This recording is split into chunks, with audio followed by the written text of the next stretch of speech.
If you're an ectomorph, chances are you've probably been told that it's impossible for you to gain weight. You think that no matter how much food you put down, there's just no chance you're gonna pack on the pounds. What you start doing is you start turning to a bunch of sugary, processed foods.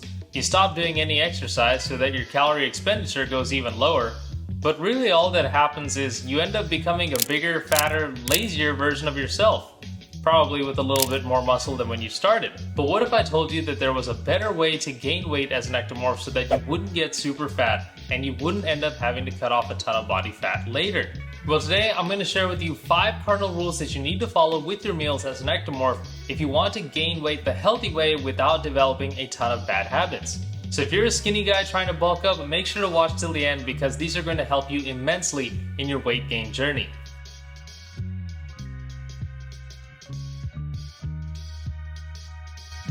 So first off, we need to talk about why do ectomorphs even have a tough time gaining weight? Well, it all comes down to your nervous system actually. An ectomorph's nervous system is highly dopamine sensitive and insulin sensitive, which means that anything that causes you a little bit of stress is going to cause an adrenaline rush in your system. So a lot of times ectomorphs will find themselves either too anxious or too nauseous to eat at times when maybe their friends are so hungry. And the reason for this is twofold. Number one, you have a hyperactive stress response, so your cortisol is always kind of going up and down at the smallest things. And number two, your reaction to stress is to not eat. So along with these swings comes periods where you may feel super hungry and periods where you feel completely not hungry. And so as crazy as this is going to sound, the best weight gain diet for an ectomorph is often a weight loss diet for other people because it actually forces on controlling your blood sugar swings. It focuses on getting in quality nutrition that's easy for your body to absorb. And it also focuses on reducing cortisol and dopamine spikes in the brain, which eventually lead to people, binging or overeating. But in your case, that would lead to you actually not eating. And so keeping that in mind, now let's get into the 5 rules that you need to follow to make sure that you're gaining weight the right way. So tip number 1 is going to be to eat at the same times every day. Whenever it's time to eat, you probably have sensed yourself getting a little bit anxious, maybe about 10 to 15 minutes before. And what that is actually your body revving up its cortisol levels in anticipation of the meal that's coming. And a lot of times that cortisol spike as an ectomorph will prevent us from going to the refrigerator and eating, which will cause us to skip meals, which will only raise the cortisol response even more. And again, with that highly active sympathetic nervous system, if you let cortisol get too high, a lot of times when you do eat, your body tends to kind of shovel food away, and a lot of times what will happen is it'll trigger your fight or flight response and your body just kind of shoves all the food out. And a lot of times you'll hear ectomorphs say, oh, that food just went right through me, and it's because your stress hormones were just way too high to process the food that you were eating.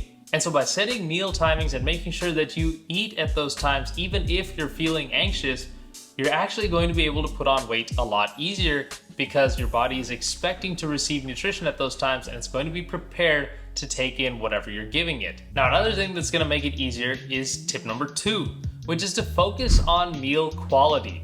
A lot of times we think that, okay, if I'm not able to get down other foods, I should just eat a bunch of processed sugar and carbs. And the reason that you think that processed sugar and carbs are so good for you is because, again, when cortisol is high, what do people reach for? Sugary snacks and other garbage. So it's easy for you to get down. Obviously, that's like the one thing that you can get down. But what I'm going to suggest is actually to eat a little bit more boring, clean foods. The less that you spike your dopamine in the brain, the less your body's going to want to reject that. It's actually craving a little bit more boring because your nervous system is constantly hyper excited. And so I'll put a list up on screen of what I think an ideal ectomorph shopping list should be, especially when you're starting out, but this should consist of lean meats, fruits, veggies, some grains like oatmeal and rice, and definitely some starchy carbohydrates like sweet potatoes. Now with the meal quality, you're also going to want to make glycemically stable meals. By reducing blood sugar spikes throughout the day, a lot of times people find themselves having better control over food.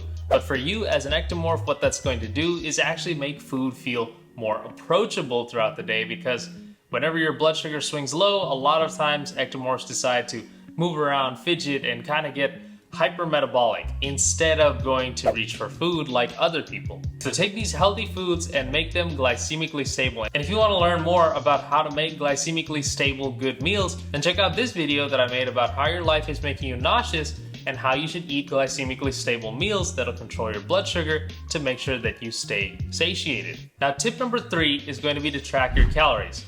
And so these other tips are to reduce the cortisol response, reduce fight or flight, and to slow your natural metabolism, but that doesn't mean that you don't have to track calories. You still are going to have to know how much you're taking in and how much you're relatively expending. I'm going to put a link to a calculator down below that I think is useful, where you're going to be able to input a little bit of basic information and get your TDEE, or your total daily energy expenditure. This is going to be the number of calories that you're probably burning on a daily basis. Now again, these calculators don't know everything, and so you're still going to have to do some testing. So what I'm going to say is take the number that it gives you and then eat at that number for about a week or 2. If you find that you haven't gained any weight, then you know that you found your maintenance. If you found that you lost weight, then you need to add about 200 to 300 calories to that number each day. If you find that you gained weight, then that's good. Leave it at that number. If you're gaining weight too fast, then reduce the number by about 200 to 300 calories again and reevaluate. Rinse and repeat until you find the number that lets you gain weight at the rate that you want. Now I'm going to say that the ideal rate of weight gain is probably about 0.5 pounds of body weight per week. As an ectomorph and as a beginner in the gym, you could probably pack on 2 pounds of muscle a month. I think that's pretty safe. But we don't know your genetics, so if you find that you're gaining fat too fast, then you need to adjust on your own. But make sure to track your calories, because what gets tracked gets managed, and intelligent management is the only way that we're going to get good results. And so tip number 4 is going to tie in here, which is actually going to be the meal prep. So I mentioned before that you might get anxious around meal times and you might not want to eat because of that anxiety. But in order to eat on time and to avoid anxiety even further, what I'm going to suggest is that you have your meals prepared ahead of time. So that way there's no questions in your mind that you need to ask when that mealtime is approaching. You just know that the meal is there, it's ready to go, and you don't have to do anything but just heat it up in the microwave or something like that. A couple different ways you can do this is you can have fully prepared meals in your refrigerator, or what you can do is have a modular approach where you cook up a bunch of meat, a bunch of rice, a bunch of veggies, and you have those separately, and when the mealtime comes, you can assemble whatever combination you feel like. Additionally, a lot of times, you might be in college and you might have to skip meals. But by eating the same meal, if you're eating off time, you again reduce the cortisol spike, and it's going to make your body absorb the nutrition that much better. So by meal prepping, you're going to eliminate a lot of anxiety and a lot of thought processing that often goes into these meal plans, which often impedes ectomorphs from making good decisions. Now, speaking of the stress of making good decisions, the last tip is actually going to be to avoid stress. So in addition to reducing stress in your daily life, don't stress too much about your diet.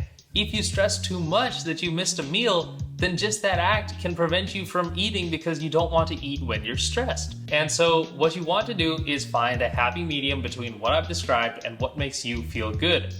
If you need a little bit of condiments and spice to make the meals taste good, then do that. What's the most important is that you're enjoying the meals that you eat, and that'll help you stick to your diet over time. So if you want to do 80-20 and you want to have, 20% of your junk foods, then go ahead. If that's going to help you stick to your diet the rest of the time, then do that, because that's going to be better than you deciding to give it all up and just having pizza and ice cream instead of the meals that you plan to eat. Now, to end off this video, what I'm going to say is a lot of these things that I've described where your nervous system is hyperactive are going to level off as you get bigger and stronger. The more physical stress that you can take on, the more mental stress you can take on. And so just know that a lot of these tips are here to prevent you from getting into bad habits while you develop your nervous system and quell that hyperactive response. And so comment down below, was this video helpful? Is there anything else you'd like me to describe? Maybe you're a very active individual and you want to see how this diet needs to be varied if you're always on the go, or maybe you find that it's still hard to get food down and you need some recipe ideas or something like that. I'd be happy to make those videos. Just let me know in the comments down below what you'd like to see. And if you made it to the end of this video, please don't stop now. Go ahead and watch one of these 2 videos that are going to pop up on screen. They're both great, they're both educational. Like, subscribe, comment for the algorithm, and I'll see you in the next one.